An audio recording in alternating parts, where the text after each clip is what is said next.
reunimos una vez más para dar cumplimiento al compromiso académico y también diría moral respecto a la memoria de nuestro querido Pepe Alonso. Con este acto cerramos el ciclo dedicado al memorial correspondiente al 10º aniversario. Él fue el verdadero impulsor del espacio de pensamiento que configura el aula Manuel a ultranza de sus principios y propagador de los mismos hasta lograr la creación de una red de afectos a esa idea que ya trasciende hasta la propia universidad. La verdad no es estar solo, es estar sin esperanza, nos decía Séneca. Ahora ya que resulta, pues que la guerra no hemos acostumbrado a ella. Aparece en el telediario como una noticia más, la musiquilla de fondo, luego viene pues actividades de no sé qué, deporte, el tiempo, aparece la meteorología, pero la guerra ha quedado como una noticia simplemente más a la que parece que ya nos hemos acostumbrado y eso no debe de ser así. Pero eso es algo ante que nosotros nos rebelamos. Esta mañana, este mediodía, el almuercito de amigos que hemos mantenido, llegaste a decir, y es verdad, que música y poesía alimentan nuestro espíritu. Siempre duermes con poesía al lado y la música, al fin y al cabo, es la forma de escribir o de describir una poesía y viceversa. Yo he dicho que nos rebelamos, hablamos todos de todo tipo de ideas, de todo tipo de condición. Rescato un poema de alguien que para mí pues, representa al Lazo de Sangre, de Luis García Montero, poeta premio, ha tenido varios premios nacionales de poesía, y rescato un poema suyo, respetando totalmente pues, su identidad y su pensamiento, que le llamó, con lo de la guerra de Irak, un poema para la guerra, y le tituló Oración, porque tiene interés relacionado con el tema que nos ocupa. A vosotros, que cortáis la manzana de la muerte con el anonimato de una guerra, os pido caridad. Por un Dios en el que jamás he creído, por una justicia de la que desconfío, por el orden de un mundo que no respeto. Para que renunciéis a vuestra guerra, yo renuncio a mis dudas, que son parte de mí como la luz amarga es parte del otoño. Y escribo Dios, justicia, mundo, y os pido caridad y os lo suplico. Esta es una poesía. También quiero hacer un recordatorio a una persona que siempre ha estado con el aula y que ha tenido un gran amor, yo diría que un gran amor por el aula Manuel Alemán. Él me lo confesaba. Es decir, yo respeto la invitación que le hicimos para que formara parte de la asamblea del aula Manuel Alemán. Dice, pero yo tengo mi forma de pensar en los aspectos de la religión y de todo. Digo, el aula es precisamente el foro de debate, sin ningún tipo de postura reduccionista. Para nosotros es un honor el que formen parte de ese consejo. Me estoy refiriendo a una persona de la talla intelectual que yo no voy a elogiar porque ya se han escrito tanto en la prensa sobre él, su valía académica y como persona, a Guillermo García Alcalde, que falleció recientemente y que era miembro de nuestro aula Manuel Alemán. Y en los momentos clave siempre estuvo el presente apoyándonos. Un recuerdo también para él. Ya le doy la palabra. Que la pregunta que tú nos formulas encuentre una respuesta positiva. Nada más, y ya dejo la palabra. De alegría estar en el aula Manuel Alemán de la Universidad de Las Palmas de Gran Canaria. Llevo desde que vivía Pepe Alonso a después, pues colaborando siempre que se me pide, porque creo que es una gran iniciativa universitaria y cultural. Celebro también que se pueda tener esta conferencia en el gabinete literario de cara a la ciudad, y también pues me ha alegrado mucho que entre las personas que apoyan, convocan, esté también una institución de Las Palmas que está haciendo una magnífica labor. Me refiero a la Escuela de Formación Sociopolítica y Fe Cristiana, que alentaba, entre otros, admirado, muy admirado, Pepe Suárez, lo admiraba antes de conocerlo y después lo conocí y quiero agradecer de todo corazón a Antonio Quintana que haya escrito este libro. Le decía anteriormente que con la escritura sobre la Iglesia Canaria del Concilio, los 25 testimonios de cristianos y cristianas en la izquierda y con los de Pepe Suárez, pues que puede morir en paz. Me ha dicho que no tiene mucha prisa, me ha dicho que no la tenga, pero que estas 3 obras, y lo digo de todo corazón, él me conoce hace muchísimos años y sabe que estoy absolutamente desdotado para la diplomacia, lo digo de corazón. Dicho lo cual, querido Antonio, vive muchos años porque hace mucho bien siempre. Bien, voy a abordar la guerra en Ucrania, a lo que habría que responder: ¿es posible? Sí, y con puntos suspensivos. Porque en esta vida nada es posible y todo es posible. ¿De qué depende? De la voluntad colectiva y de la acción humana. No hay un determinismo en la historia humana. Puede haber más obstáculos, menos, pero no estamos regidos por el determinismo. Y bien, en primer lugar, voy a tratar un primer punto, y es nosotros, ciudadanas y ciudadanos de a pie, que nos coge muy lejos el mundo de las relaciones internacionales, de los ministros, de los jefes militares de la OTAN, de los presidentes de gobierno. ¿Qué tiene que ver la guerra con nosotros? Y yo contesto eso: todo. No podemos dejar en manos de las élites políticas, militares y mediáticas el destino de los pueblos y especialmente la extrema violencia de cualquier guerra. Eso es una indignidad y una irresponsabilidad que nos deteriora como seres humanos. Y de las muchas razones por las cuales este es un tema importante para cualquier ciudadano de a pie, yo voy a enumerar 3. Primera, no hay justicia sin paz. El tema de la lucha contra el sufrimiento social es, por utilizar el lenguaje de Kant, un imperativo categórico. No podemos vivir en paz mientras no haya paz allí donde hay guerra. Es un imperativo moral. Bien. La segunda razón es el impacto mundial de esta guerra. Se dice que es la primera guerra global. Yo de eso no estoy de acuerdo, pero sí estoy de acuerdo que es la guerra con mayor impacto global. Y ese impacto global tiene que ver fundamentalmente con los países empobrecidos, por una cuestión, por la crisis alimentaria que está generando esta guerra y un aumento sustancial del hambre en el mundo.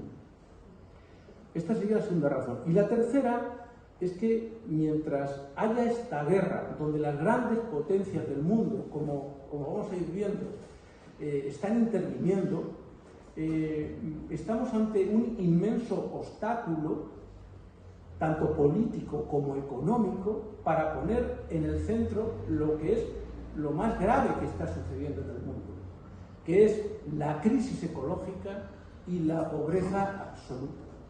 Y esta es una especie de tapón, de obstáculo, de impedimento, de desvío de bienes económicos que necesitamos para afrontar realmente lo que sucede en nuestro mundo.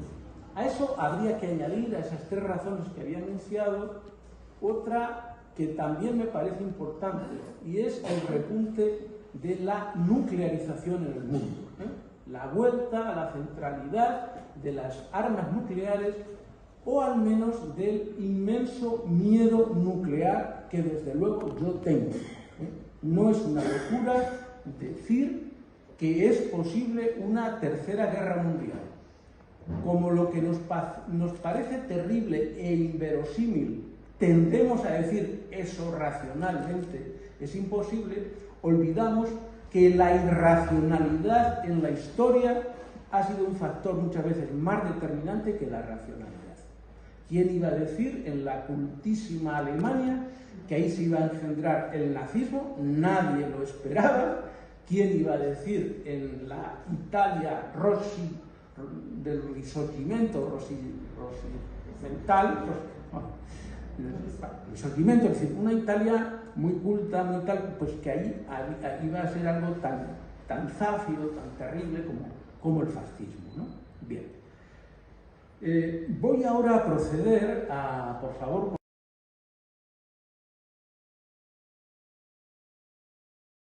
la persona que tan amablemente nos va a ayudar ahora en la grabación y en la proyección de algunas ilustraciones, de algunos gráficos que nos ayudan a comprender, voy a poner de pie, a lo que está sucediendo en un territorio que es normal que no lo tengamos visualizado, un experto en geografía. Bien, ahí con lo que pueden ver es Rusia, cómo está rodeada. Todos los países que están en azul y los que están en la parte inferior y siguen, todos son países del antiguo Pacto de Varsovia, que era la OTAN del bloque soviético del este, que la inmensa mayoría de ellos son países OTAN. Todo imperio, lo sea o no, pero si lo ha sido, necesita un espacio de seguridad muy, muy amplio. Si no, no está tranquilo. Y Rusia tiene una tradición imperial muy grande y no renuncia a su pasado. Quien ha sido imperio mucho tiempo no puede aguantar estar en una situación en que se le rodea. Lo único que tiene como tapón es Bielorrusia. Tenía también a Ucrania en la medida en que si no entraba en la OTAN. ¿Me escuchan? No me han escuchado nada. Bueno. Y entonces, una primera reflexión. ¿Se imaginan ustedes que esto no es una justificación? Cuidado, no quiero hacer una conferencia de quiénes son los buenos y quiénes son los malos. No va por ahí mi intervención. Es una conferencia de tipo analítico. Pero hay que hacer comparaciones, ¿no? En sociología, en ciencia política, en relaciones internacionales, trabajamos mucho los análisis comparados. Hagan un ejercicio de imaginación. Donde está Rusia, está Estados Unidos. Imagínense que Cuba, México, Centroamérica, Chile, Argentina y Brasil, en la época del Pacto de Varsovia, como sucedió cuando los misiles rusos iban hacia Cuba y Cuba los había pedido porque Estados Unidos estaba haciendo Bahía de Cochinos y otras formas de quebrar la revolución cubana, hubieran decididamente libres, puesto que eran soberanos, como dicen ahora los analistas liberales y más de un analista socialdemócrata, que cada país puede elegir libremente a qué alianza militar quiere permanecer, que hubieran sido todos estos países, países del Pacto de Varsovia. ¿Qué hubiera hecho Estados Unidos? Respeto a la soberanía nacional, ¿no? Respeto a la independencia militar. Todos sabemos lo que hubiera hecho, ¿no? Esto quiere decir que Rusia ha hecho bien. Todavía no ha llegado a ese punto. Digo que hay que partir de esta realidad. Por favor, pasamos a la segunda. Lo que quiero es que vean el mapa de Ucrania. Ven ahí a Kiev. Y el problema, como vamos a ver en Ucrania, el problema militar, esta zona de Yarkov, Lugansk, Donetsk, Zaporilla, esto es un lugar muy peligroso porque hay una de las grandes centrales nucleares de esa zona. ¿Recuerdan ustedes cuando la catástrofe de Chernóbil? Todos decían, y yo lo recuerdo y durante mucho tiempo no supe dónde estaba, esa central nuclear rusa, se daba como una obviedad. Todo eso va hacia la península de Crimea, aquí está Odessa y aquí está la clave de todo, el Mar Negro. El Mar Negro. Porque Rusia tiene un problema de acceso al mar. Debajo de todo eso está el Bósforo. El estrecho del Bósforo, está Turquía, y desde ahí ya el comercio internacional puede funcionar. Y pasamos a la tercera.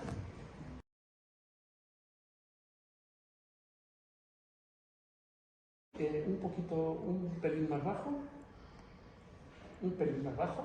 Bueno, todo lo que ven en rosa y en este tono de rosa más fuerte, esto sería Crimea, es donde están hoy día los grandes combates.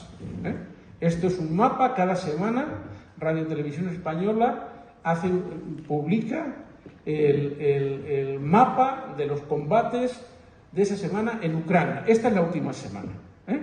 Los puntos azules son las tropas de Ucrania y sus aliados, ¿no? Bien, ahí está el gran conflicto. Rusia quería quedarse con toda Ucrania, quería ser, nunca mejor dicho, un paseo militar. Bueno, no le ha sido posible. Eso no quiere decir que no haya guerra en el resto del país. Más de 100 ciudades de Ucrania están destruidas. Entre otras, Kiev está bombardeada. No quiere decir que eso sea solo, sino que los combates están centrados en esa zona. Y estamos en un momento, por favor, lo puede mantener o, bueno, si no, no pasa nada. Se puede grabar aunque esté eso, ¿no? Bien.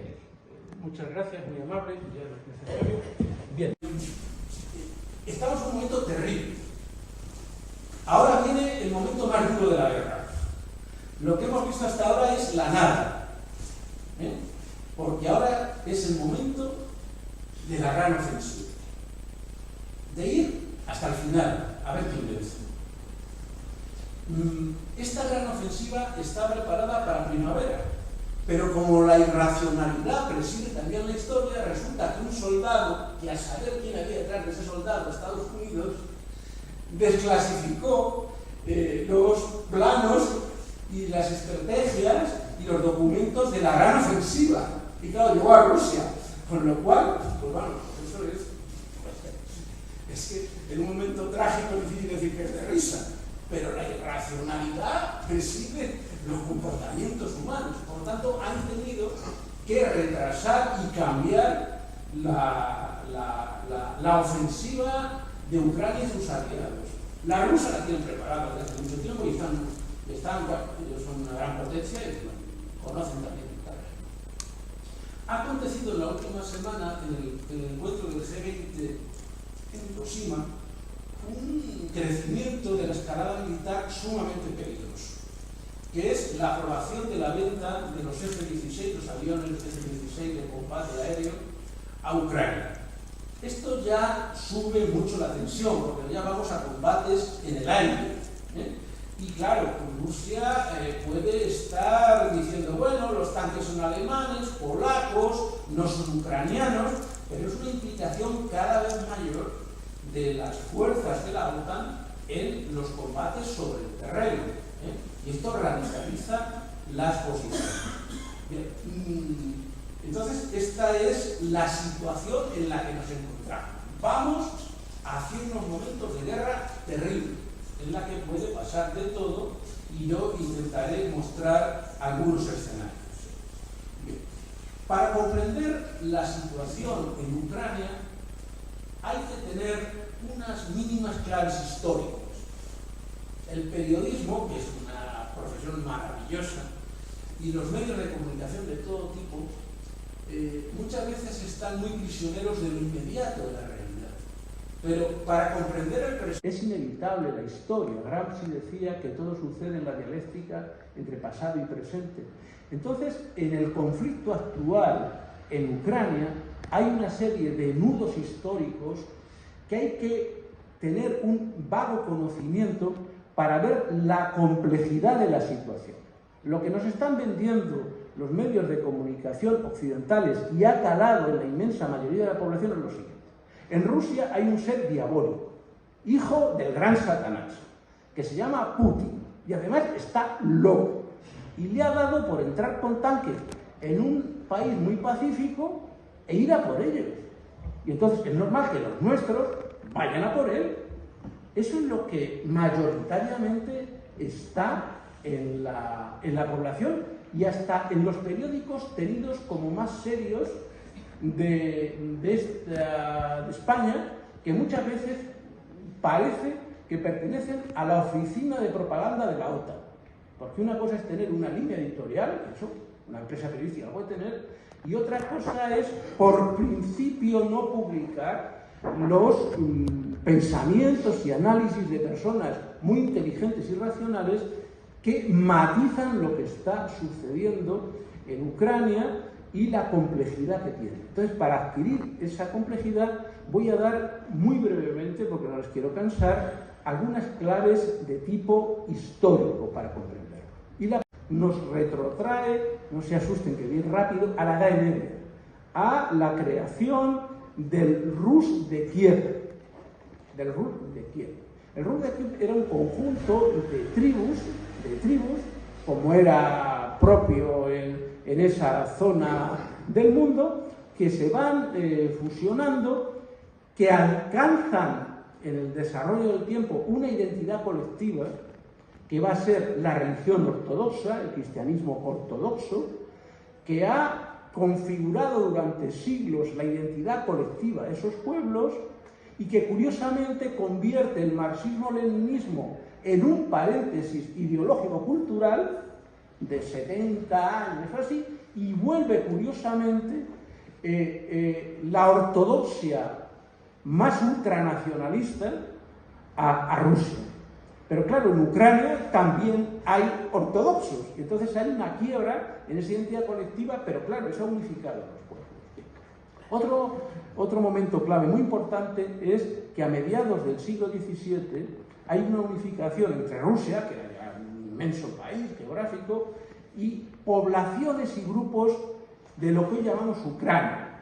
Esto que la unificación entre Rusia y territorios que vivían en lo que hoy llamamos Ucrania, esto ha durado más de 2 siglos y medio. 2 siglos y medio donde ha existido la Gran Rusia, que va más allá del imperio de los zares, la Gran Rusia. Y eso ha tenido una identidad cultural, una identidad lingüística muy importante. Luego, el alma rusa proviene ya desde la Edad Media y luego se intensifica desde esos 2 siglos y medio. Es cierto que entre 1917 y 1919 hay una guerra por la independencia nacional. La independencia nacional entre dos Ucranias. Una Ucrania que estaba en el territorio naturalmente ruso y otra zona de Ucrania que estaba en manos de Polonia y Austria por aquello del imperio austrohúngaro. Bien, surge un movimiento nacionalista que pierde esa guerra, la pierde tanto con Polonia como con Rusia, y el país está dividido, como pasó en Corea, como pasó en Vietnam, como pasó en China, entre nacionalistas y comunistas. En el año 1922 son hegemónicos los comunistas ucranianos y constituyen con otro tipo de territorios y países la Unión de Repúblicas Socialistas Soviéticas, pero se acude a Moscú como República Socialista Soviética de Ucrania. Eso dura hasta el año 91, son 72 años, en que la República Socialista Soviética de Ucrania formaba parte de la URSS y otras federaciones de la URSS invertían fuertemente en lo que hoy se llama hoy Ucrania. Crimea estaba desde el año 54, que dijo mucho mejor que lo administréis vosotros, que no desde el aparato central de la URSS.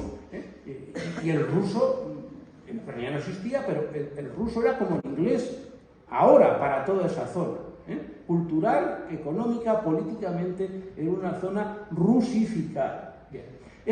Eso termina en el año 91 con la disolución de la Unión Soviética, que es firmada por Rusia, Bielorrusia y Ucrania. Punto. Esto se acabó. Y este acontecimiento es tan importante porque entonces se empieza a plantear que Ucrania era de esa zona, era la tercera potencia nuclear que existía, tenía mucho armamento nuclear. Entonces, a través de lo que se llamó el Memorándum de Budapest en el año 94, se decide algo que, claro, cuando ahora lo ven Zelensky y los nacionalistas, pues madre mía, ¿quién se lo ocurrió? Y es, con naturalidad, ceder todo el armamento nuclear a Rusia para que allí pues lo acabaran con él, lo procesaran, y Yeltsin, que estuvo en Budapest, en ese memorándum, pues dice, tranquilos, que aquí no va a pasar nada, aquí no necesitáis un armamento nuclear. Claro, los nudos de la historia se sienten engañados. Nos dijeron esto, nos desnuclearizamos, pero luego nos han engañado, ¿no?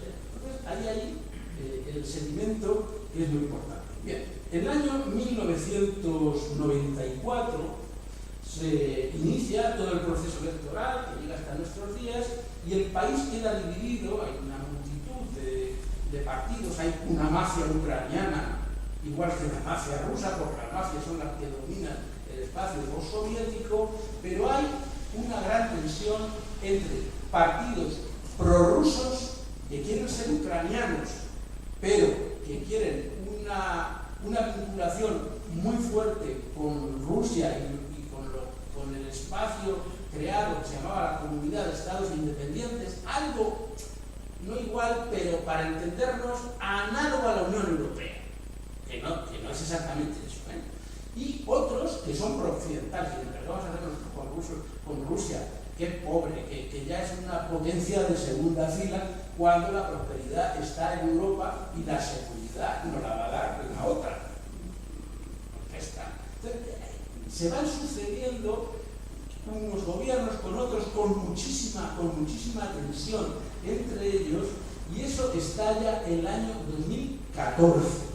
En 2014 triunfa Yakunovich al frente de un partido netamente prorruso, y como el partido anterior había llegado a un preacuerdo para iniciar relaciones con la Unión Europea de cara a ser miembro de la Unión Europea, pues entonces se le levanta una porción elevadísima de los prooccidentales y tiene lugar lo que recordarán algunos de ustedes o todos, que fueron llamado Euromaidán, la rebelión brutal, tremenda, en la plaza del Maidán. Recuerdo las imágenes, y entonces Yakunovich llama a Putin para que ponga orden, y las masas populares logran que haya otras nuevas elecciones y triunfa un candidato pro-occidental. Pero eso es una confusión para nada. Entonces, en ese 2014, ¿qué sucede? Pues que Putin se anexiona a Crimea, Yakunovich huye a la Unión Soviética, la diferencia fue un 3%, o sea, que no eran mayorías absolutas, y las regiones del Donbass, que son la República de Donetsk, la República de Lugansk, Crimea y, atención, Odessa.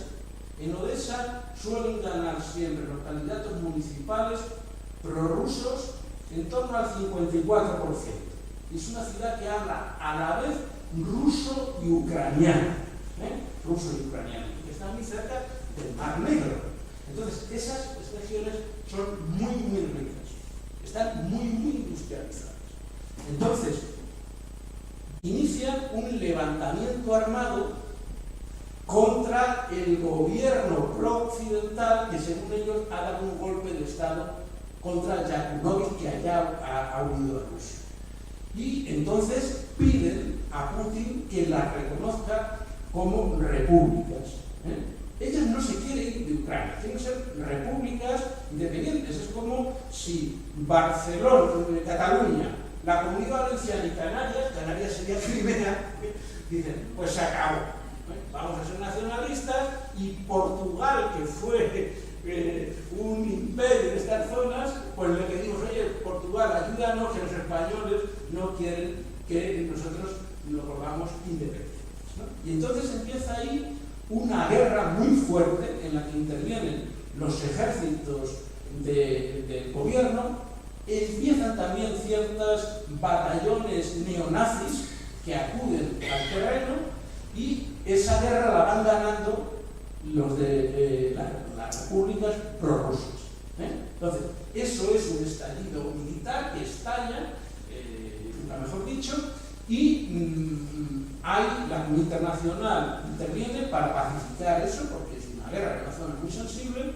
Tiene lugar el protocolo de Minsk. Minsk está en Bielorrusia, y fracasa en 2014, en el mismo año de la guerra, y en el 2015 están los acuerdos de Minsk II, que fueron tutelados por Alemania, Francia, que hicieron de mediadores, y la OSCE. La OSCE es una gran institución europea, se llama Organización de Seguridad y Cooperación Europea. Claro que fracasaron y la guerra siguió, con lo cual es lógico que Zelensky diga que nos vienen ahora mediadores. Si mediadores ya lo hemos tenido y nunca se han respetado los acuerdos, y ha sido la guerra la que continúa. Por lo tanto, Zelensky, que dice en uno de los 10 puntos de su plan para la paz en Ucrania, que Zelensky también lo tiene, no queremos mediadores, queremos triunfadores, y esta vez no nos vamos a fiar de nadie, y que nos den armas, armas, armas y armas para ganar nosotros. Entonces, eso está en la trastienda como el memorándum de Budapest. El caso es que la guerra sigue hasta que llega un momento en que interviene Rusia, porque las repúblicas, y es curioso porque al protocolo de Minsk y a los acuerdos de Minsk acuden Rusia, Ucrania, el presidente de la República Popular de Donetsk, el presidente de la República Popular de Lugansk, porque ahí hubo referéndum, como en Crimea. Hay un debate si los censos están bien hechos, si fue... Es que eso es un debate grande, seguramente fue un referéndum no del todo correcto, pero se hicieron, pero acuden ahí, y acuden incluso cuando va Alemania, Francia y el representante de la OSCE. Bueno, sigue la guerra, y llega un momento en que le piden a Putin que entre. Y Putin tenía muchas ganas de entrar porque no quiere. Y Putin entra. Y nos encontramos con la guerra. Con la guerra que estamos. Tengo que ir rápido, pero yo creo que ustedes tienen algunas claves históricas para saber situarse ante la complejidad del fenómeno. ¿Cuáles son las cuestiones de fondo que tenemos hoy día en el territorio, en este conflicto en Ucrania? Pues miren, voy a empezar con una cita del Papa Francisco. El Papa Francisco, desde el principio, el inicio de la guerra, se ha convertido, fuera de los líderes estatales, en la voz más potente del pacifismo radical internacional. Si tuviera tiempo al final, o si no que alguien me pregunte, tengo 3 o 4 anotaciones de este discurso, ¿no? Y entonces dice el Papa, voy a leer textualmente, una cosa peor que interpretar el pensamiento de un Papa con tus propias palabras cuando es una frase, hay que decir, sumamente fuerte. Dice, es un error pensar que esta es una guerra entre Rusia y Ucrania. ¿Se me ha escuchado bien? Va. Punto seguido. No. 2 puntos. Es una guerra mundial. Es una guerra mundial. Este señor, por ser papa, pues está equivocado, cuidado. Tengo que hacerle caso. Pero a mí me da pie, claro, y por eso lo he dicho, para el análisis personal que voy a hacer. Es que puedo estar equivocado. Insisto en que todo lo que voy a decir esta tarde-noche, yo puedo estar equivocado. Yo no soy el poseedor de la verdad en modo alguno, ¿no? Y para eso está el debate, la dialéctica y el consenso, porque es fundamental sentir civilizadamente, ¿no? Yo considero que en Ucrania se están celebrando tres guerras, cuando aparentemente solo hay una. Primero, está la guerra de una nación con un presidente que ha invadido, violando el derecho internacional, un país soberano e independiente. Lo ha invadido y está cometiendo terribles crímenes de guerra. Entonces, si hay alguien en el mundo que condene a Rusia y a Putin, es el servidor de ustedes, quien les sabe. Y la versión con la Rusia de Putin es muy anterior a la guerra, porque es un país represivo donde los hay. Es un país muy represivo. Bien. ¿Cuáles son las razones que desde mi punto de vista llevan a Rusia a invadir Ucrania? Pues para mí son tres. Primero, quiere reconstituirse como imperio. Y antes de invadir Ucrania, Rusia ha estado desestabilizando muchos países de su entorno. Me gustaría tener tiempo para ir uno por uno. Les voy a decir algo que sonará. ¿Recuerdan la guerra de Chechenia? Ahí estaba Putin. ¿Recuerdan la guerra en Georgia? Siempre intentando desarticular, activando fuerzas prorrusas, alimentándolas. En Kazajistán, en Bielorrusia, cuando gana o llaman a las fuerzas y desestabiliza para crear, y si es necesario dividir países, para ser imperio, porque quien ha sido imperio no renuncia a serlo. Y también a los occidentales, antirrusos y anti-Putin, les recuerdo que Rusia no es cualquier cosa en Europa. Que Rusia es una de las grandes naciones de Europa, antes y ahora, por muchas razones que ahora no tengo tiempo de explicar. Y Rusia se merece una altísima consideración. Digo consideración geopolítica, geoestratégica y cultural. No estamos hablando con un país cualquiera. Es un gran país. Y desde luego mi posición es que hacer lo posible para generar unas condiciones de confianza mutua para una nueva relación entre Rusia y la Unión Europea de tipo cordial, con todos los cambios que habrá que hacer, que ahora, como comprenderán, no tenemos tiempo para eso. Segunda guerra que se está dando ahora, la prolongación de la guerra civil que ya existía en Ucrania, porque en Ucrania existía una guerra civil antes de la entrada de Rusia y la invasión de Rusia. Y esa guerra civil, sí, adelante, ahí la tenemos. Y lo tercero es que le quiere dar una lección a la OTAN. Es decir, yo no me pongo de rodillas. Me habéis rodeado, pues ahora vais a saber lo que es una potencia nuclear. Me ha dejado.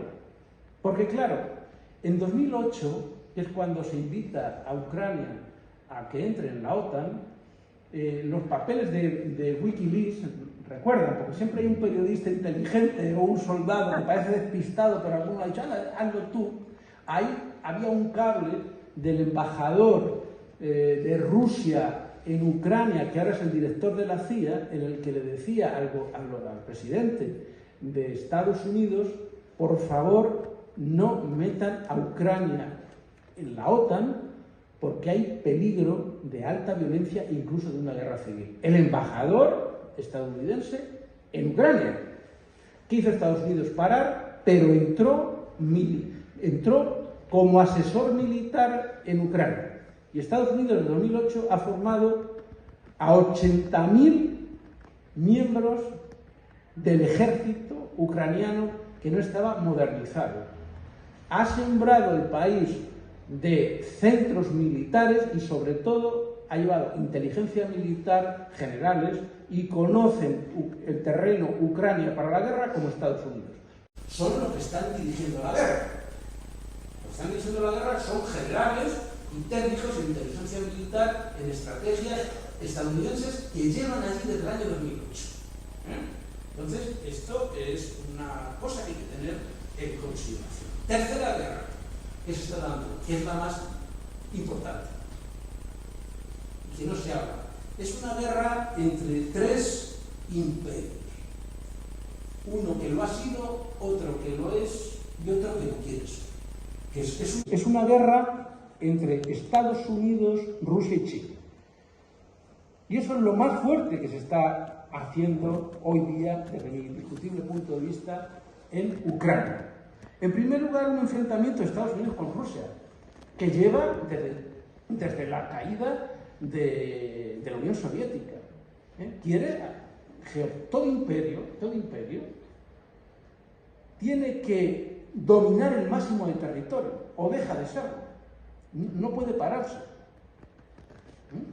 Entonces, juega a debilitar a Rusia y a ser ahí imperio. Claro, Rusia, que te lo voy a ceder yo, y que además nuclearmente puedo disputar contigo lo que tú quieras, si me buscas aquí me tienes.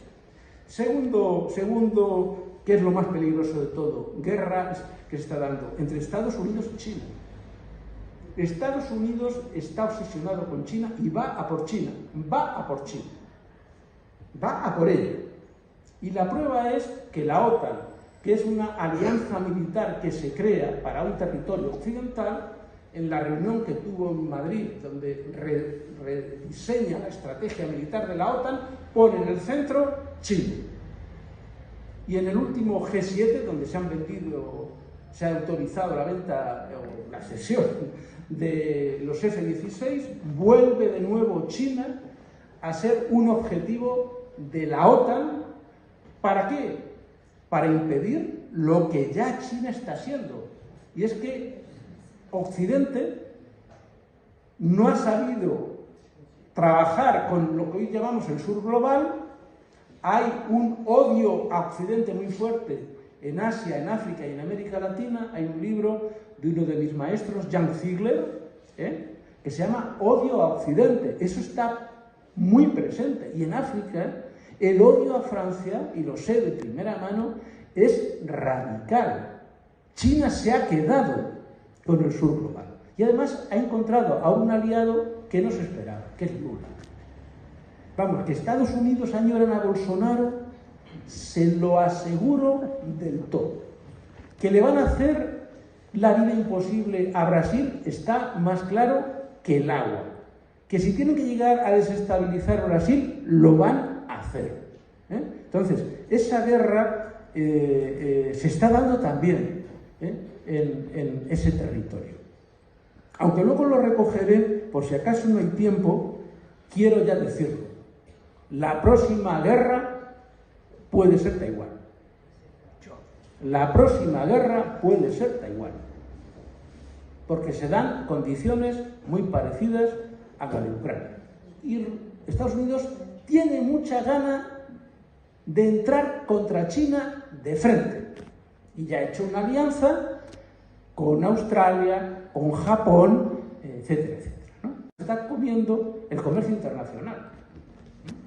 Entonces, ese es un conflicto muy fuerte. A su vez, China es un país, bueno, Estados Unidos, desde mi punto de vista, pues pasa como casi a Putin. O sea, yo, Estados Unidos, soy inmensamente crítico y por respeto a la sala y al aula no voy a decir el calificativo que tendría en una conversación coloquial para Estados Unidos. Pero es que China es otro gobierno, otro partido, otra cosa, pues muy criticable, y yo lo critico total. O sea, es un imperialismo que utiliza a África, Asia y América Latina, que tiene comprados gobiernos que hacen una cooperación muy inteligente, pero a cambio de quedarse con territorios enormes para producir alimentos para China. A 90 años, los principales centros mineros también por los 80, 90, o sea, es un país antiecológico, es un país represivo, y es un país que se ha equivocado como India, porque lo que quiere es construir de aquí al año 2050, India lo mismo, una sociedad de clases medias. Y eso es ecológicamente insostenible. ¿Cómo es insostenible que nosotros vivamos como vivimos? Porque no hay planeta para tanto bienestar. Lo que pasa es que aquí al menos hablamos de que tenemos que iniciar una estrategia de decrecimiento. Pero ahí es crecimiento y a toda costa. O sea, que no soy un enamorado de China. Y además China Lo que pasa es que los chinos son muy chinos, muy listos. Y entonces tienen por un lado, son mucho más inteligentes para mí que los estadounidenses, infinitamente más. Puedo estar equivocado, puedo estar equivocado. Bien, tienen desde hace tiempo los BRICS, BRICS. ¿Cuáles son ese acrónimo? Brasil, Rusia, India, China y Sudáfrica. No son cualquier cosa. Ahora quieren ampliar para meter a México, para meter a Indonesia, para meter a Egipto, para meter a Argelia y hacer un bloque de G20 y más que le diga a Occidente: cuidado, detrás de nosotros está el 80% de la población mundial. Tenemos la mayoría de las riquezas. Sin las nuestras vosotros no podéis funcionar. Y sobre todo algo que ya le va a hacer mucho daño. Y es por lo que los estadounidenses van a por Lula. Y es que se ha creado, por un acuerdo entre Brasil y China, un nuevo Banco Mundial de Desarrollo para conectar los sistemas monetarios con un objetivo, que es desdolarizar el mundo. O sea, que el dólar no sea la moneda central en el sistema monetario. Ahora digo, ¡qué horror! ¿Pero qué hicieron los Estados Unidos? ¿Cómo se cobraron Estados Unidos la participación para acabar con el nazismo y el fascismo en Europa? Imponiendo el dólar, creando las organizaciones que rigen el mundo, Banco Mundial, Fondo Monetario Internacional, el GATT, que es lo que antecedió la Organización Mundial del Comercio, y una ONU a su imagen y semejanza. Lo que pasa es que cuando viene otro imperio, pues le dices, pues antes que sean ellos, no, esto es muy tremendo. O sea, lo de Crimea puede ser la nada convertido con lo que puede ser la guerra por el tema de Taiwán. Y eso hay que decirlo alto y claro, porque está ahí. Se tiene que discutir, pero también China tiene un punto de provocación no pequeño. Y es que junto al BRICS ha creado el BRIC con V, BRIC. Y ahí está puedo tener Jesús, me autoriza usted un pequeño lenguaje coloquial. Ahí está lo que Estados Unidos diría lo peor de cada casa. Lo dice Estados Unidos, lo diría yo no. ¿Quiénes son? V, Venezuela. R de Rusia y de Irán y C de China. Lo peor o sea, lo que más odia Estados Unidos. Hombre, yo le diría a China, no te pases. Pero ¿qué pasa? Que son países básicos en lo que más se necesita, que es petróleo. A la vez China ha querido demostrar, antes de intervenir como mediador en Ucrania, que tiene músculo diplomático. Y ha logrado un milagro. Y es que dos países que estaban a muerte en una zona geopolítica muy importante, como eran Irán y Arabia Saudita, que marcaban la tensión en Oriente Medio, han llegado a un acuerdo, y ahí está Xi Jinping como Dios Padre, en el centro de la foto, y los otros dos dándose la mano. Una cosa que cuando yo lo vi, digo, que todavía existen milagros. Porque eso es un milagro. Yo no sé cómo lo habrán conseguido. Es decir, pero si queremos resolver, claro, van a jugar, los chinos van a jugar a resolver la guerra.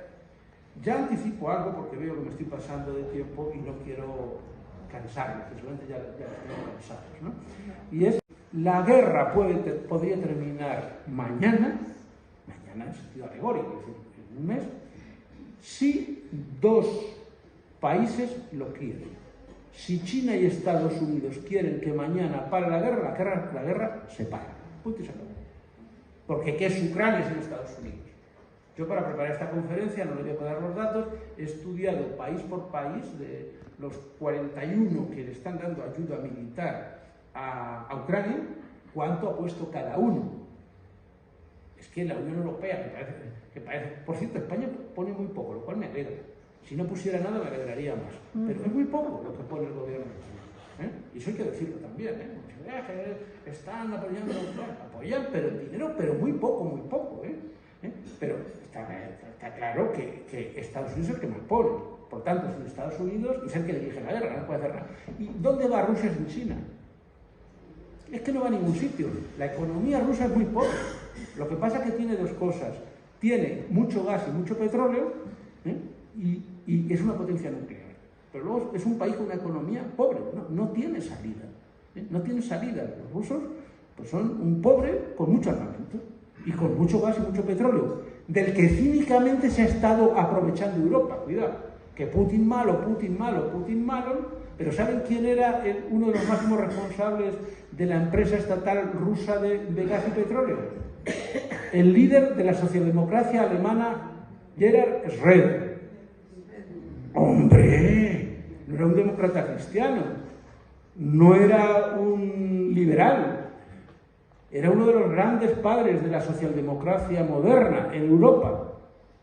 No quiero ir ahora contra la socialdemocracia de ningún sitio, porque es una fuerza que merece mucho respeto.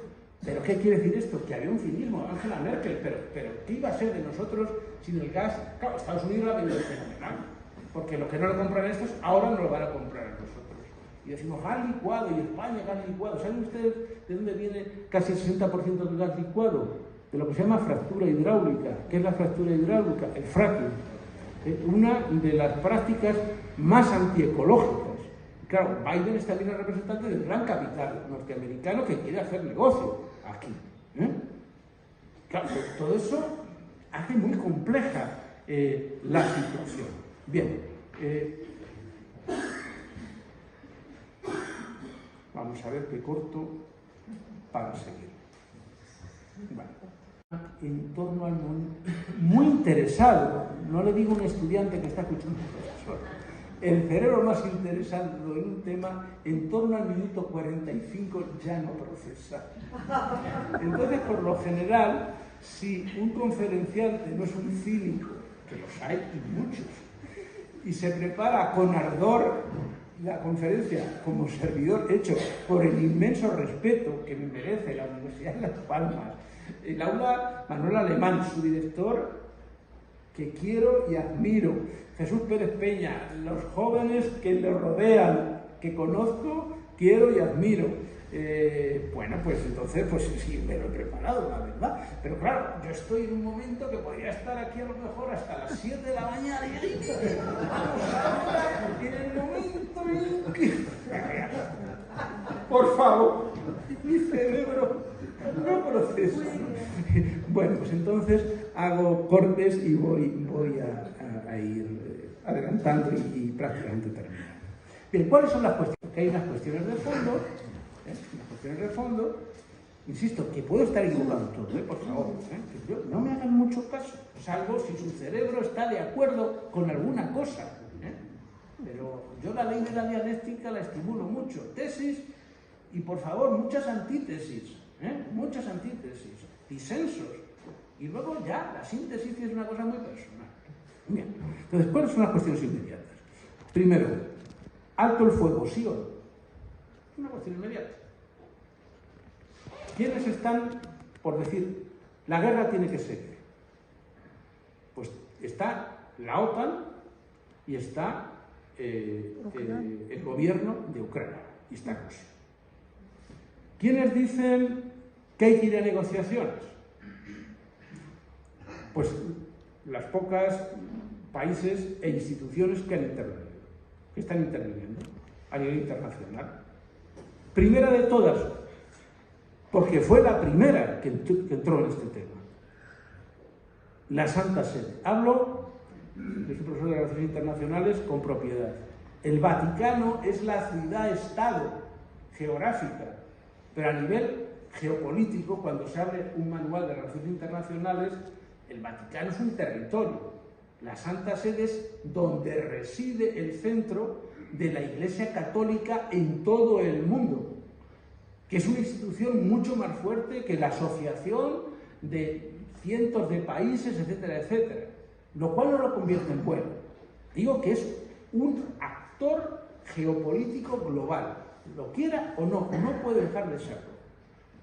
Y desde el primer día, el Papa Francisco fue a ver al embajador ruso, del cual es amigo personal, y el embajador ruso ante la Santa Sede, y le pidió que quería ir a ver a Putin, y llamó a Zelensky. a la vez. No tengo tiempo para decir todo lo que ha hecho el Papa. Y empezó a generar discurso público y cultura de paz. Bien, la Santa Sede está desde el principio de la guerra. Si alguien, no me da tiempo a decirlo, pues él me dice, oye, ¿puedes decir por favor como 3 o 4 ejes del pensamiento del Papa Francisco en la guerra? Con mucho gusto lo digo. Si me preguntan, lo diré por respeto al tiempo, ¿no? Entonces, están claramente por eso. Hay que sentarse a negociar, hay que hacer un alto el fuego y incluso la Pontificia Academia de Ciencias Sociales ha hecho un plan tan concreto, que el Papa no lo puede asumir porque entonces no es mediador. El encuentro con Zelensky fue terrible. Zelensky entró con cara de decir ante todas las cámaras que estaba poco satisfecho con el planteamiento del Papa, por decirlo suavemente. Me parece bien, cada presidente tiene toda la libertad de hacerlo, pero porque está muy harto de que no se enfrente a Rusia. ¿Por qué no se enfrenta a Rusia? Porque si tú quieres ser mediador, tú tienes que mantener contacto con las dos partes, más allá de que puedas estar con una o con otra, etc. Segundo interviniente, China. China ha hecho un plan que aquí toda la prensa, la progresista, no la progresista, que la prensa instituida es pro-OTAN. Hay periodistas que no sabiendo lo son, pero las televisiones, aquí todo es pro-OTAN, este es un diabólico loco, y sobre toda esta complejidad del tema no informan, no quieren informar. Es que me consta personalmente, muy directamente me consta que se niegan, y explícitamente me lo han dicho a mí, a informar sobre eso, ¿no? Los planteamientos del Papa Francisco están vetados por el principal, le digo mejor, el periódico más leído en España. Están vetados, porque van en contra de la línea del periódico, así de claro, ¿no? Que están desarrollando un pensamiento único sobre Ucrania, ¿no? Entonces, China ha hecho un plan de paz que no concreta, que es lo que le critican muchos, que no, porque China tiene que jugar a ser mediador. China tiene que jugar a ser mediador. Y lo están haciendo bien en ese sentido, porque Zelensky ya nos recibe a los chinos y Rusia los recibe. Bien, hay algunas partes del planteamiento de China muy interesantes que si quieren lo pueden mirar. Por lo tanto, alto el fuego, negociaciones. Otra cuestión, y ya he hablado mucho de la gran ofensiva que viene. Si vamos a un escenario de negociaciones, aquí las cuestiones inmediatas son, primero, retirada de las sanciones a Rusia, porque a Rusia hay que darle una salida. ¿No se la merece? Yo creo que no se la merece. Pero es que la política nacional e internacional seguía no por el idealismo, seguía por ideales y valores, pero sin negociación la política desencadena en barbarie o en dictadura o en totalitarismo. Entonces, a la otra parte le puedes dar mucho o poco, pero le tienes que dar salidas. Otra cuestión inmediata, la retirada de las tropas rusas. Un alto el fuego, sí, pero Rusia no puede seguir sus tropas en Ucrania. Seguramente las dejará para presionar las negociaciones, pero un objetivo es que Rusia salga de Ucrania. Otro elemento muy importante, la necesidad de un control internacional de centrales nucleares. Yo se había preparado en una imagen que por tiempo le he dicho a nuestro querido técnico que está grabando este acto que lo pusiera, que tiene muchísimas centrales nucleares, que es un peligro, sobre todo la de Zaporilla. Entonces lo que está pidiendo Zelensky y muchos es que eso ya inmediatamente se deje en manos de la Organización Internacional de la Energía Atómica, porque se está jugando con un peligro enorme y en otras centrales nucleares, ¿no? Luego está también el tema del intercambio de prisioneros y una cosa muy sádica de los muchos crímenes de guerra que está haciendo Putin y Rusia, y es que hay niños deportados contra la voluntad de sus familias en Rusia. Hay informes que hablan de en torno a 30.000 y otros en torno a 100.000. Los de 30.000 son informes más de gente prorrusa, los 100.000 más, pero aunque fueran 10.000 o 5.000 o 1.500, es un robo de niños a familias ucranianas. Eso es un crimen. Esos niños tienen que devolver, tienen un intercambio de prisioneros. Y luego está el tema de la reconstrucción de Ucrania y cómo financiarla, porque no se ha destruido. Los mejores campos de Ucrania están sembrados de niños. Los mejores bosques han sido arrasados. Es que hay un fondo multilateral. China ya ha dicho que va a aportar mucho dinero para ello, ¿no? Bien. Y luego, y con esto acabo, temas que habría que resolver en las negociaciones. Y esto es lo difícil.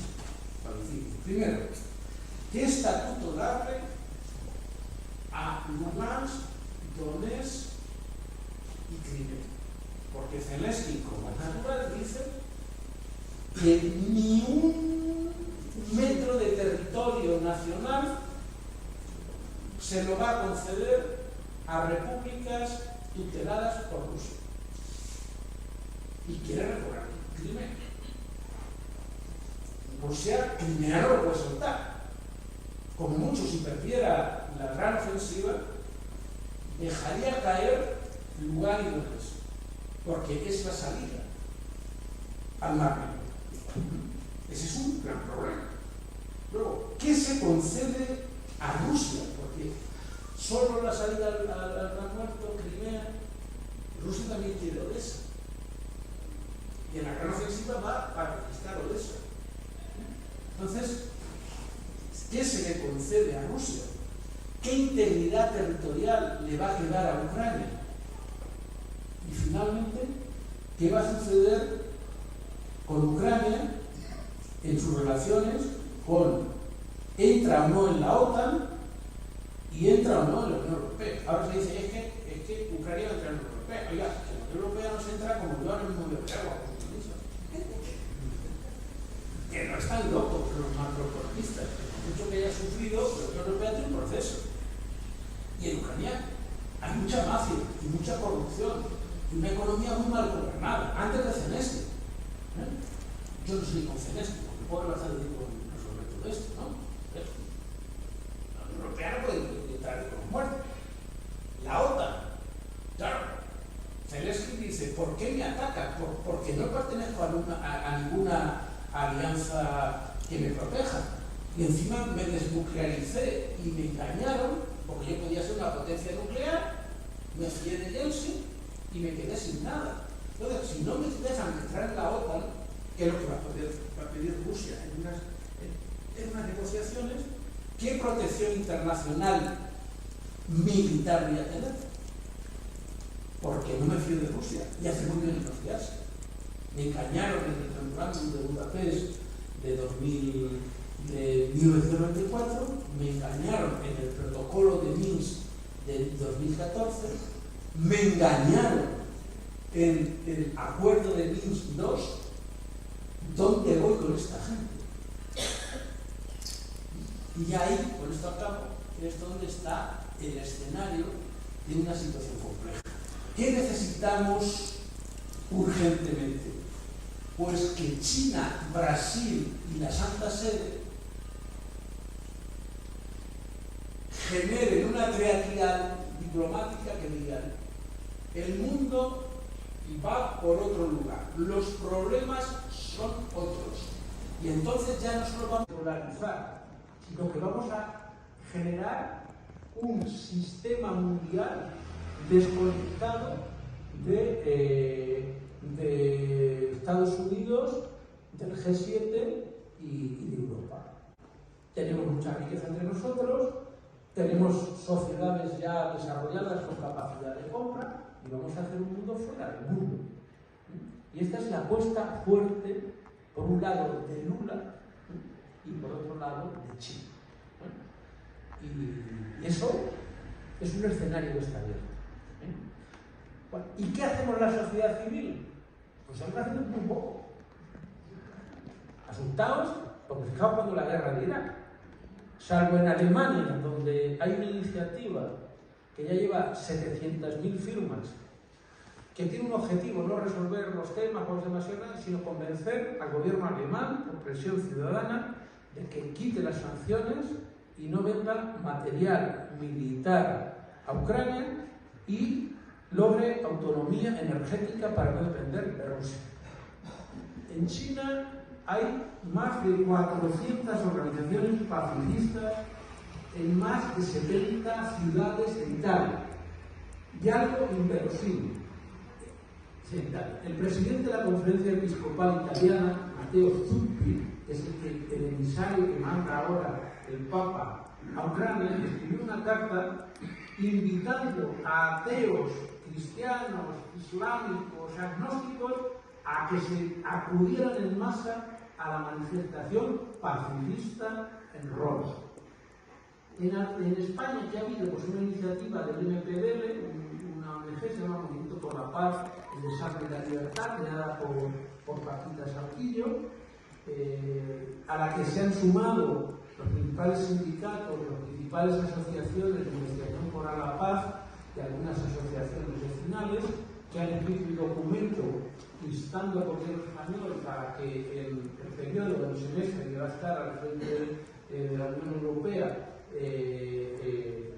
abogue por la negociación y cese la participación de España en el apoyo militar a Ucrania, es miembro de la OTAN.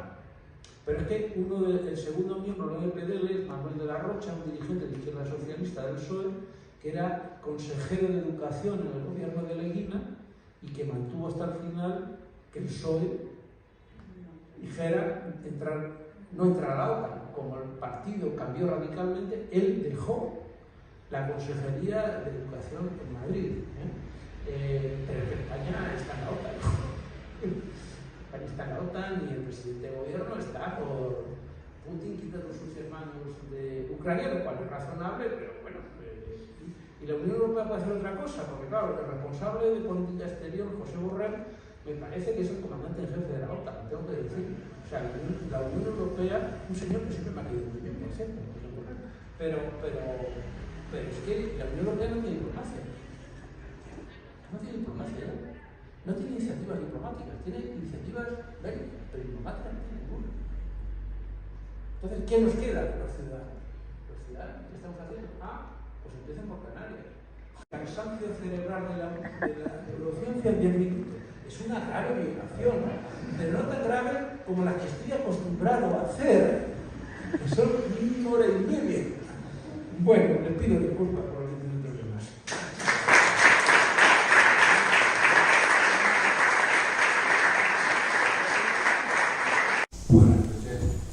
Bueno, le agradecer, Rafael se ha autogestionado y se ha autolimitado sin necesidad de que tuviéramos que recordarle nada. Su intervención ha durado 1 hora, no creo que llegara a 1 hora. Y tenemos ahora la oportunidad, siempre en todas las actividades que organizamos, y más en esta, de preguntar, reflexionar, crear diálogo, incluso cruzado entre el público, sobre el tema que ocupa, ¿no? ¿Es posible la paz en Ucrania? ¿Y cómo es posible la paz en Ucrania? Porque evidentemente la posibilidad existe, pero lo importante es qué medios y qué estrategias tenemos que desarrollar para que eso sea posible. Rafael ha apuntado algunas cosas y además nos ha dejado la posibilidad de algunas otras cuestiones del máximo interés. Adelante. Darle las gracias por haber venido a esta conferencia tan, para mí, bueno y esclarecedora. Pero usted invitaba a, si alguien quería, antes que se me olvide, preguntar sobre los 3, 4, 5 puntos que el Papa considera para que haya paz, o lo que usted considere. Las preguntas, te preguntaría la había puesto el folio aparte, pues tenía la suerte de que alguna persona inteligente, que en su caso se haya olvidado de lo que había dicho. Gracias. Sí, porque, hombre, entre otras cosas, porque tiene que ver con el aula. El aula, dentro de las diversas aulas que tiene la Universidad de La Palma, realmente es toda la razón.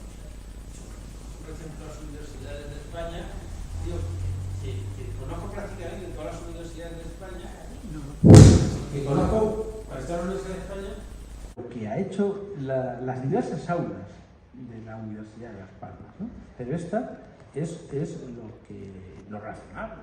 Es decir, la religión no es buena, ni mala, ni regular, ni nada. Es un hecho, yo soy sociólogo de la religión, que está ahí, que tiene una dimensión cultural, política, económica, incluso científica, en sus relaciones, que hay un espacio para hablar, ¿no? Bien, entonces, es pertinente responder a lo que usted me plantea por dos razones. Primera, porque la Santa Sede está siendo un actor global muy importante, muy importante en el tema de la guerra.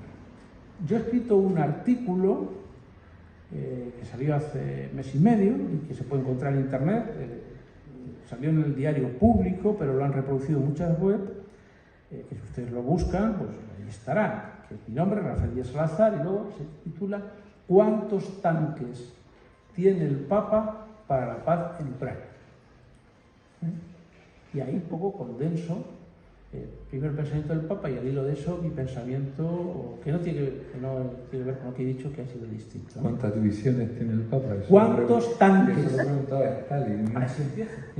Sí, ¿cuántos tanques tiene el Papa para la paz en Ucrania? Bien, entonces, voy a decirlo muy con frases suyas. Primero, la guerra siempre es un fracaso de la política. Un pequeño inciso. Vamos a ver. Para una política de paz hay que hacer dos cosas. Primera, que es la más importante, una política de prevención de conflictos.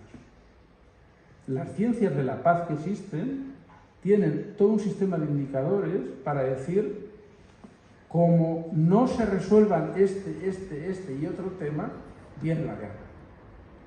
Que es lo que le dijo el embajador de Estados Unidos, actual director de la CIA, al gobierno estadounidense. Por favor, no sigáis pidiendo y posibilitando que Ucrania entre en la OTAN. Esto puede desencadenar una guerra civil. Eso es diplomacia preventiva. Por lo general, no se practica. Si al no practicarse hay un conflicto, la segunda política de paz es la resolución pacífica del conflicto. Entonces, la guerra viene cuando la política fracasa tanto en la prevención del conflicto como en la resolución pacífica del conflicto, que es lo que dice el Papa. Y ahora vienen sus grandes tesis, que así leídas casi dicen, madre mía, ¿quién dice esto? Porque no es cualquier tipo de pacifismo, como van a escuchar ahora, es un pacifismo radical. Y todos están entrecomillados. no hay ninguna ocasión en la que una guerra pueda considerarse justa. No voy a hacer glosas. No hay por qué estar de acuerdo con el Papa, ¿ya? Hay que disentir de todo o críticamente aceptar. Segunda afirmación textual. La guerra nunca está justificada porque jamás será una solución. Tercera frase. La guerra es una respuesta ineficaz. Jamás resuelve los problemas que pretende superar. Cuarta afirmación. Las personas cristianas no pueden promover guerras. Veo contradicción entre quienes reivindican sus raíces cristianas y después impulsan conflictos bélicos como manera para resolver los intereses de parte. Y aquí sí voy a hacer una aplicación. El presidente Biden es católico practicante que comulga todos los domingos. Es un militarista, es un imperialista, es un belicista, es un financiador de la guerra en Ucrania, es un provocador a través de la OTAN. Y ahí hay una gran pregunta que yo me hago al sistema de la Santa Sede. Y que quizá cuando yo ya haya muerto y ya no tengan los gusanos ni recuerdos de ponerme comido, se desclasifiquen los documentos y entonces sabrá si se han hecho visitas a Biden o no. Porque la Santa Sede ha hecho visitas a Ucrania, ha hecho visitas a Rusia. El Papa se ha dirigido a los dos presidentes, les ha llamado y a Biden, que es el que puede resolver la guerra. Con China está en contacto. Segunda, La presidenta de la Comunión Europea, Ursula von der Leyen, es practicante activa de la Iglesia protestante. Es una de las máximas defensoras de que la guerra tiene que seguir adelante, que hay que dar más armamento a Ucrania. ¿Pero esto qué es? He inventado esta aplicación. Y pido disculpas porque lo he quinta, hay que acabar con el comercio mundial de armas. Es un negocio inmoral. Y hay que seguir el ejemplo de los trabajadores y obreros del puerto de Génova. Los obreros y trabajadores del puerto de Génova, que se negaron a cargar con armas un barco cuando un dirigente sindical les advirtió que los contenedores estaban llenos de armas para Yemen. La locura del gasto militar y el aumento en los países de la OTAN para destinar como mínimo el 2% del Producto Interior Bruto para la defensa es una locura.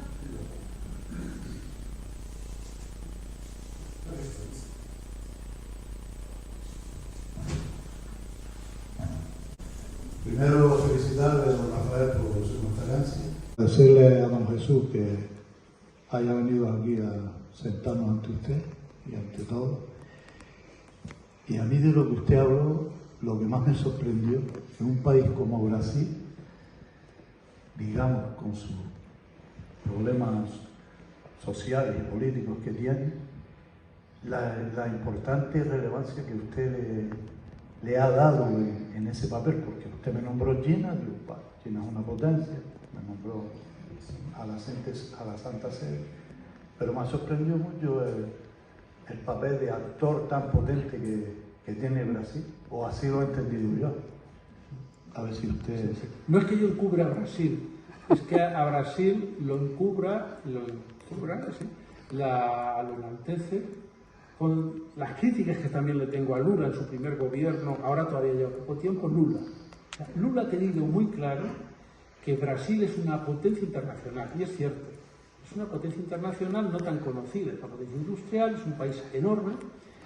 Brasil es el país central de América Latina, y América Latina no es cualquier cosa, lo fue Argentina en su momento, después lo fue México, ahora es Brasil. Ahora y antes. Entonces, y es un país, yo he estado mucho, he estado en varias ocasiones, he estado en algunas universidades de allí, es un país muy formado, con gente muy, muy formada, con movimientos sociales muy potentes, sindicatos muy potentes. Es un país muy, muy vivo, muy creativo, ¿no? Y él ya jugó un papel internacional porque en su programa básico, cuando ganó la primera de las elecciones, fue el programa Hambre Cero. Y entonces dijo, no basta con intentar resolver el hambre en Brasil, hay que convertir el hambre en el centro de la política internacional. No podemos resolver todo, pero no es el hambre. Y segundo, ¿quién financia la lucha contra el hambre? Y entonces fue el promotor, con un equipo de economistas, gente muy preparada, para un sistema internacional de impuestos, para crear una hacienda pública mundial. Eso nadie lo ha propuesto. Yo he trabajado con mis alumnos toda esta documentación. Igual que aquí en España, los grandes especialistas en la hacienda pública tienen un sistema de impuestos, Brasil logró hacer, y en eso estuvo en relación con el gobierno francés, una propuesta de impuestos internacionales concretos para hacer una hacienda pública mundial. Ahora, el presidente Sol, el máximo responsable del gobierno en Alemania, fue a Brasil a pedirle a Lula que diera ayuda militar en dinero y en armamento a Alemania. Y entonces le dijo, pues no voy a hacer eso, lo que voy a hacer va a ser otra cosa. Es crear un G20 por la paz. Países potentes, donde está la mayor parte de la población del mundo, que no queremos, no jugamos a los circulando. Asia, África y América Latina tienen otros problemas. Y de nuevo venir los occidentales ahí con vuestra guerra. Pues se ha acabado. No jugamos a eso. ¿Cómo no lo voy a tratar? Y está intermediando con los dos gobiernos y lo reciben, tanto Putin como Zelensky. Estados Unidos va por él. Va a ir a por él. Le ha hecho un frío tremendo. Y señala que van a por él. Y es que cuando hay reuniones del G7 como bueno, se dan cuenta del mundo y otros países, graciosamente invita a algún país grande. En esta ocasión invitó, entre otros, a Brasil y a India. Se da la curiosidad de que cuando hubo que votar, no hace mucho, una resolución en la Asamblea General de Naciones Unidas que decía cese de las hostilidades y retirada de las tropas, y hubo que votar, Brasil votó esa resolución. India se abstuvo. Lo lógico es que por lo menos Brasil ha votado a nuestro favor, aunque luego pida que haya negociaciones.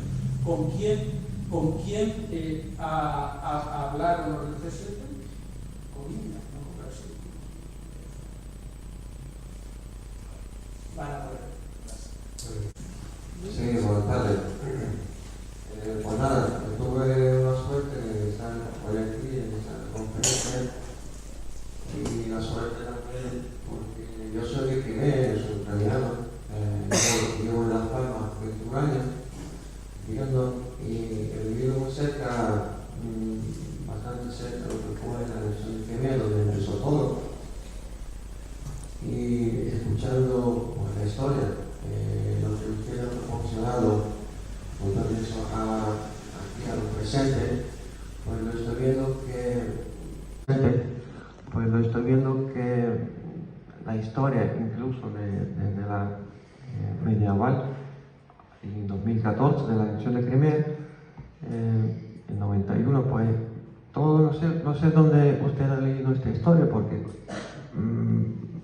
a mí me parece como explicando las República Donetsk, Lugansk, Crimea. Yo soy rusoparlante, yo soy de Crimea y todo lo que como usted explicó no es cierto.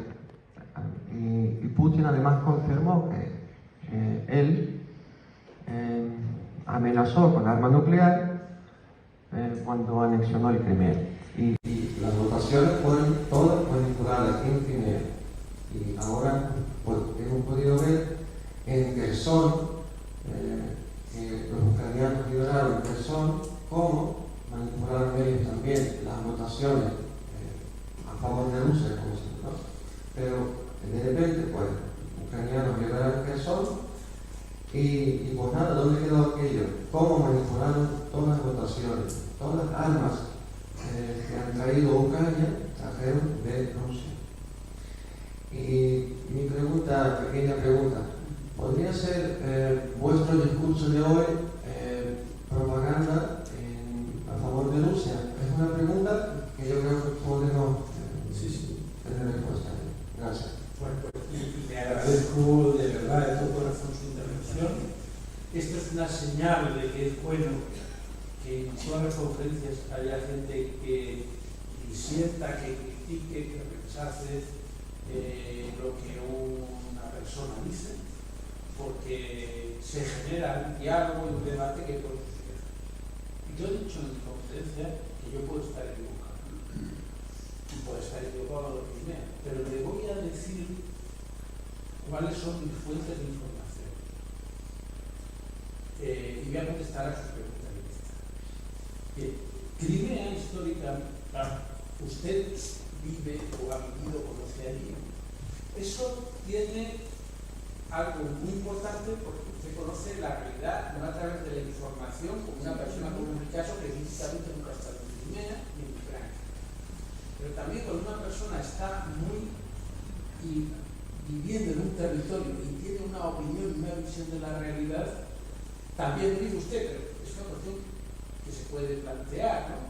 Está tan focalizado en su cotidianidad y también forma parte de uno de los sectores que ven la sociedad de una forma y no de otra, que también eso hay que relacionarlo con informaciones sólidas de tipo histórico. Yo le voy a decir las que yo tengo y donde yo me he informado, porque yo no puedo inventar la realidad.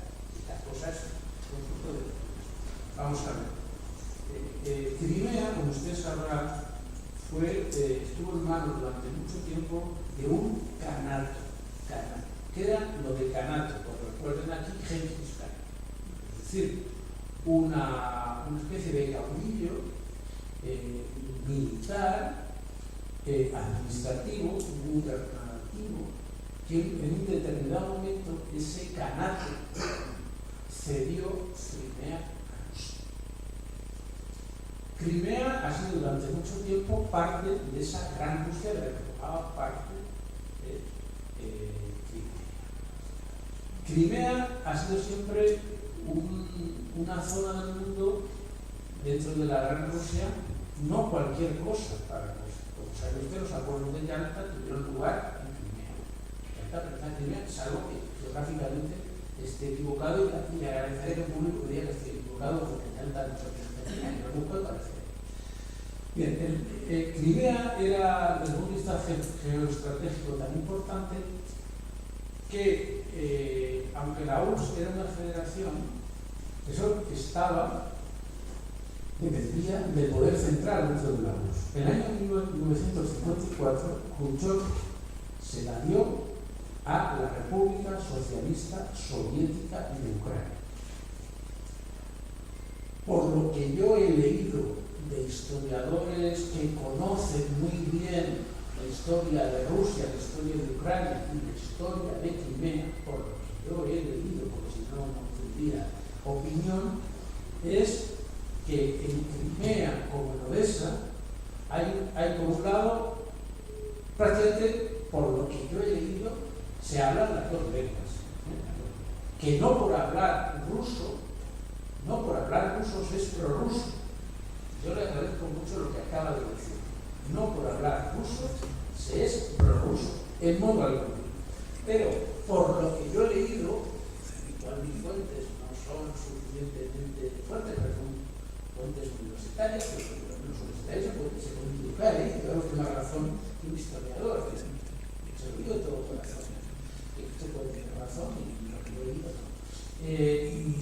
El voto, por ejemplo en Odessa, que he seguido, el voto está muy reñido entre prorrusos y prooccidentales, tanto en Crimea como en Odessa. Que los referéndum en Crimea, Lugansk y Donetsk no se ajustaban a la seguridad electoral. Eso es algo que está muy acentrado en los analistas internacionales. Es decir, esos referéndums no pueden tener vinculación porque se dieron en contextos bélicos de guerra. Eso lo que usted ha dicho lo dicen también muchos expertos. Pero que Crimea, toda la población de Crimea es pro-occidental, por lo que yo he leído, no es así. Que la invasión de Putin de Crimea es una violación del derecho internacional, totalmente de acuerdo. Es una violación del derecho internacional, totalmente de acuerdo. En lo único, quizá haya más cosas que disentimos, es en el componente más o menos grande de la población de Crimea, que quiere seguir siendo ucraniana, pero quiere una relación más estrecha con Rusia que con la Unión Europea y la OTAN, es donde, quizá, por lo que yo he leído y usted ha vivido, porque me ha dicho que lleva 21 años en Canarias, o sea, que tampoco está viviendo en Crimea. Usted tiene información de gente que vive en Crimea. Ya tiene familia y amigos que informan desde lo que piensan, digno de respeto, la familia y los amigos. Pero hay otras familias y otros amigos. Y luego, respecto a la propaganda de Rusia, vamos a ver, yo considero que dada la demonización simplista de Rusia, Lo que yo he dicho puede sonar, especialmente una persona muy vinculada a Ucrania, a propaganda. Puede ser. Yo he dicho claramente, y no me estoy entendiendo, yo no practico la lectura de los defensa, que usted me dice y después me equivoco sin más. Tengo que darle por respeto a usted un razonamiento. Yo lo que sí he insistido mucho es que la situación es muy compleja. Que lo que está sucediendo en Ucrania es, en primer lugar, una violación del derecho internacional. Son crímenes de guerra. Pero he dicho muy claramente que yo estoy radicalmente contra Putin mucho antes de lo que ha hecho Putin en Ucrania. Y finalmente, sí considero que hay que ir a una negociación, eso no estoy de acuerdo con Zelensky, con la OTAN, con el G7, y que cuando hay dos partes en guerra, aunque sea tristísimo, hay que dar salidas. Y le pongo ejemplos, como la guerra de Corea. Corea es un territorio industrial muy pequeño.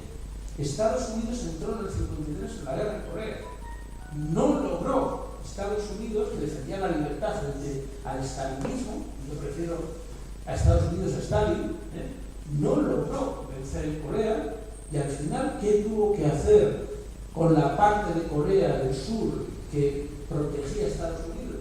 Pues tuvo que ceder la mitad de Corea, y fíjense las ganas que tenía Estados Unidos de darle la mitad de Corea a un régimen estalinista. Imagínense la ilusión que le hacía.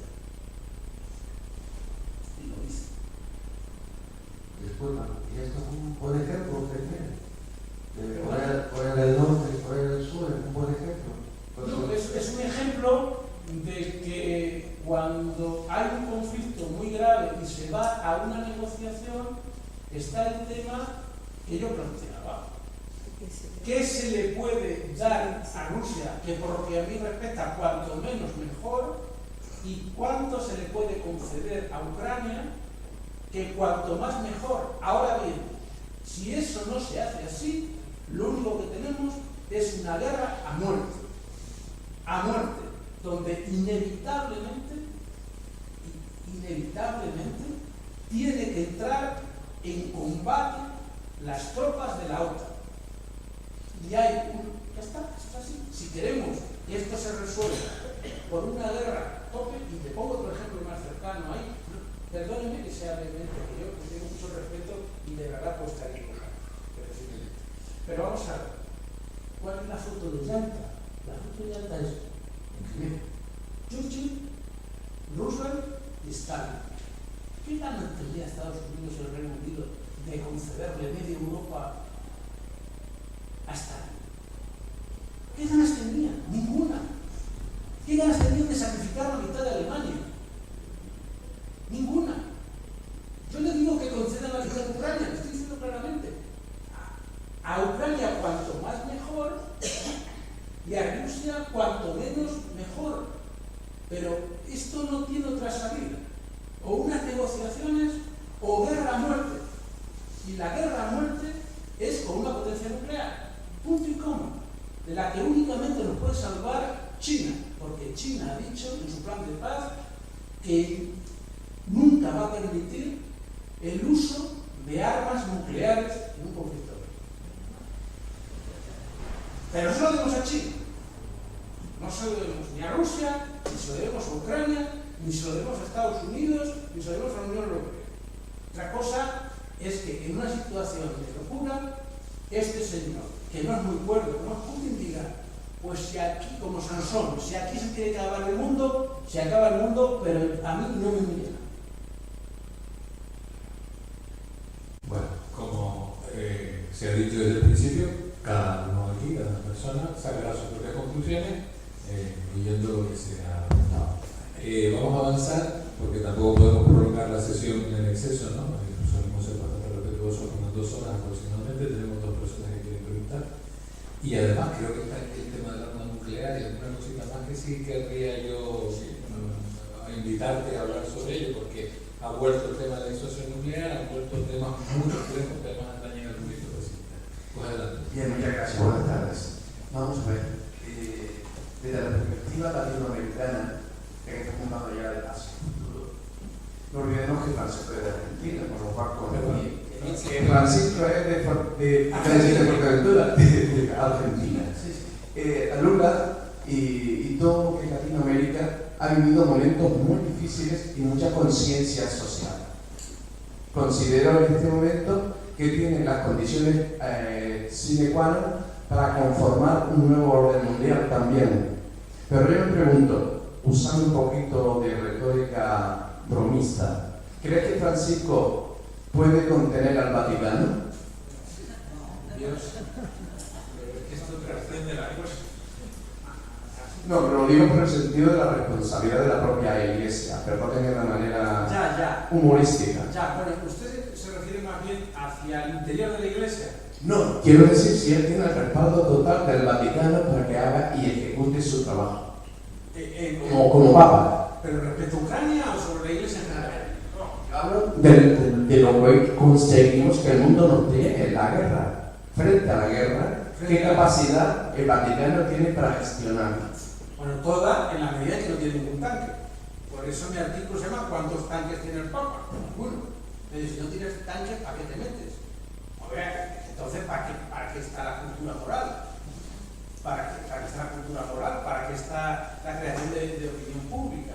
Entonces, el Vaticano tiene un secretario de Estado, el cardenal Parolin, que podría ser presidente de gobierno de cualquier país y sería buenísimo. Y Parolin, que está haciendo una labor muy intensa y muy interesante como con los dos gobiernos, fue el primero que antes de que se hablara de que China surgiera con plan de paz, antes de que Brasil surgiera, que no ha sido muy tardío, él dijo, hay que crear una conferencia internacional sobre la paz en Ucrania que recupere el espíritu de Helsinki. El espíritu de Helsinki fue una conferencia que hubo en los años 70 para poner las bases de la seguridad europea sin nuclearización y con reducción del enfrentamiento entre bloques. Hubo países que lo votaron, los países más delicistas no lo votaron. Eso fue una iniciativa interesantísima, muy interesante, que era decir, no, esto ya no es un tema, porque el Vaticano ha tenido muy claro, esto no es un tema entre la OTAN, Rusia y Ucrania, es un tema del mundo. Luego hagamos una conferencia internacional, porque la ONU es un convidado de piedra. Hagámosla,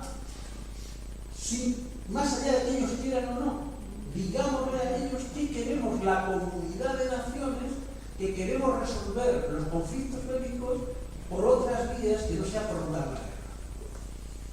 Tiene todos los dicasterios metidos en esto. Hay un dicasterio muy importante, que es el dicasterio sobre las iglesias orientales, porque aquí hay un gran problema, y es el patriarca ruso Kirill, que es como el cardenal Goma en la época del nacionalcatolicismo.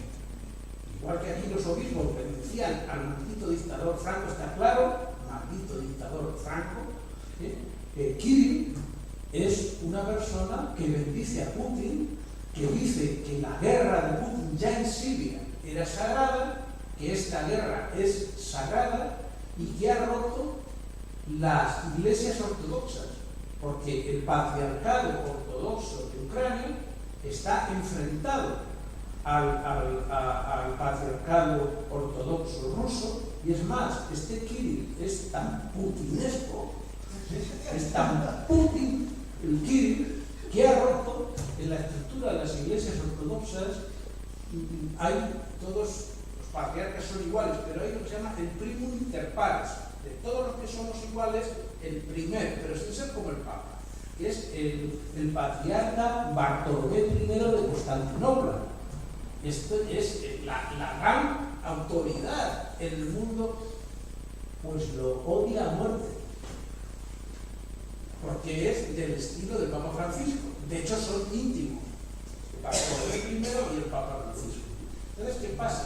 No he podido decirlo por tiempo, pero las cosas, aunque Zelensky está guerrero, Putin está muy guerrero, algo les tiene que pasar cuando empiezan a admitir lo que nunca han admitido. Por lo menos escuchar y recibir a los negociadores. Y entonces, el Consejo Mundial de Iglesias, al que pertenece el Patriarcado de Moscú, ya han enviado a Rusia, han estado con Kirill los ha recibido, Kirill le ha dicho cualquier cosa menos con el Papa Francisco. Vale, bien, pues ya está. Como dicen, estas veces ya han estado con el patriarca de la Iglesia ortodoxa ucraniana, van a estar con Bartolomé I, y una cosa muy importante, el patriarca responsable de la política internacional del Patriarcado de Moscú, como el cardenal Parolin, el patriarca Antonio, ha visitado el Papa.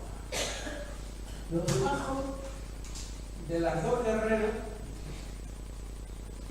por debajo, la diplomacia va ganando porque se ve que estoy con más guerra. Ahora van a ver quién mata al otro. Bueno, pues va a ser la última apuesta, yo creo, final, salvo si aquí nos volvemos todos. Por otro lado, hay otra variante. El año que viene hay elecciones en Estados Unidos. No está escrito que no vaya a ganar el Partido Republicano. Como gana el Partido Republicano, adiós apoyo a Zelensky. Y Zelensky es inteligente y sabe que el tiempo también corre en su contra. ¿Y qué puede hacer la Unión Europea sin el gasto de Estados Unidos? Puede hacer una alcaldía. Entonces, todo por debajo de las dos guerreros se están ablandando las cosas y ha llegado el momento de esta diplomacia China, Brasil, más el G20 por la Paz, el Vaticano, el Consejo Mundial de Iglesias, donde Kirill, por cierto, formó parte en su día del Ejecutivo del Consejo Mundial. Y los ha recibido. Luego, siempre está, por lo que yo digo en ese artículo mío cuando está del Papa, que el Papa no tiene armas, pero tiene lo que él llama las armas del espíritu, que son el diálogo, que son la cultura del encuentro, y hoy eso necesita más que las bombas. Así de claro. Muchísimas gracias, sinceramente, por habernos aclarado un poquito la situación, porque estábamos bastante perdidos. Bueno, yo voy a presentarme, pues fui un librero en Madrid durante 38 años, allí viví 60 años. Bueno, yo tengo memoria que empecé a salir a la calle en el año 69 contra la dictadura. Y ahora me encuentro un poco estupefacto qué papel se le asigna a los partidos cuando estamos viendo que hay tan tímidas actuaciones por parte de estos en esta situación tan crítica que pueda buscar una tercera guerra mundial. Pero es que los partidos políticos son el espejo de la sociedad y además están en manos de publicistas casi, o sea, del marketing político, yo les aseguro. Y la culpa no es de los partidos, es de la sociedad civil. Yo llevo cinco meses trabajando para generar movilizaciones por la guerra y he fracasado. Primero, con las más afines, que podrían ser las organizaciones católicas más avanzadas, en cuanto a que todos les gusta el Papa Francisco y este tema no le hacen ni caso. Así de claro, qué bonito que piensan. ¿Cuántos hay en la calle por esto? Bueno, yo se lo he pedido y se lo he organizado. Con otros, muchos provincias del país. Luego he trabajado también con los partidos políticos. Necesitamos con las elecciones. Con los sindicatos tampoco. Con el movimiento ciudadano tampoco. Llevo 5 años en mi casa ya dicen, a ver si ya te haces ucraniano. Estamos ya de Ucrania. Una situación, ¿no? Entonces yo quiero decir que se llenan las calles, como se llenaron cuando Irak, y como estos son veletas, según van los vientos, hubieran reaccionado. Quiero decir que el gobierno alemán no ha tenido miedo a organizar esta actividad en medio incluso. No, pero yo no digo de actividades, yo digo tomar la calle, quiero hacer lectura. Que precisamente se trata de generar foros de este tipo y de poder generar luego movimientos participativos. Y por cierto, el gobierno alemán no hace suya su posición, ni nadie de aquí tiene por qué hacerlo. Invitamos a reflexionar, a pensar sobre esto y si es necesario ponernos en marcha pues, a cualquier tipo de iniciativa de nuestro orden, ¿no? Pues adelante. Yo solamente decir que me voy triste y reconozco una medida de que cada uno de permitir que los niños se queden sin esperanza. Todos los días por el niño encendemos la televisión y seguimos poniendo. Y ya pasan así de revista. ¿Cómo el ser humano ha caído tan bajo que permitir que los niños están metidos en la línea de 8 años? Aquí no acabo de dejar de pensar en eso. Pues ya lo que le digo con todo respeto, que para que tenga menos tristeza, se ponga en contacto con alguna de las muchas organizaciones que contra viento y marea siguen luchando porque haya un mundo más digno, porque existe.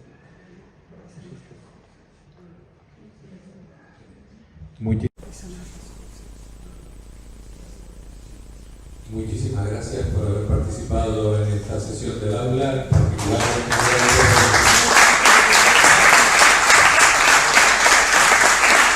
Y eso es lo bueno, y algo que lo mantiene, como dije en la presentación, que es la ilusión de hacer cultura, en definitiva, de que es de lo que estamos hablando. Yo ya cierro el acto. Quiero agradecer al gabinete literario, a sus directores, directoras, gerencia, que nos han ofrecido este monumento que es de belleza, que es el gabinete y esta sala, para que el aula Manuel tenga esta actividad.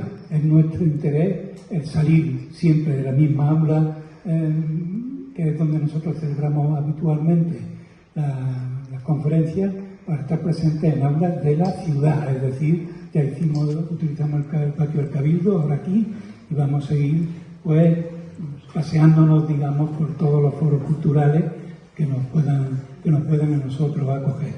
El día 1 hay una otra actividad, que es la presentación de un libro, ya se anunciará también, que lo organiza la Escuela de Formación Sociopolítica, y el día 8 tenemos otra, ya la última conferencia del curso, el día 8 jueves, sobre Habermas. Esa conferencia es del ciclo Conversaciones de Filosofía, no del Memorial Pepe Alonso. El Memorial Pepe Alonso, evidentemente, si les interesa la filosofía y les interesa Habermas, pues nada.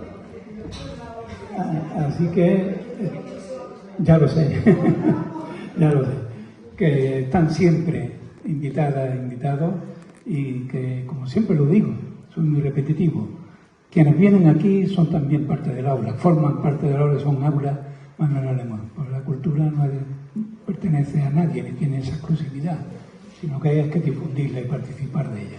Muchísimas gracias una vez más. Por favor.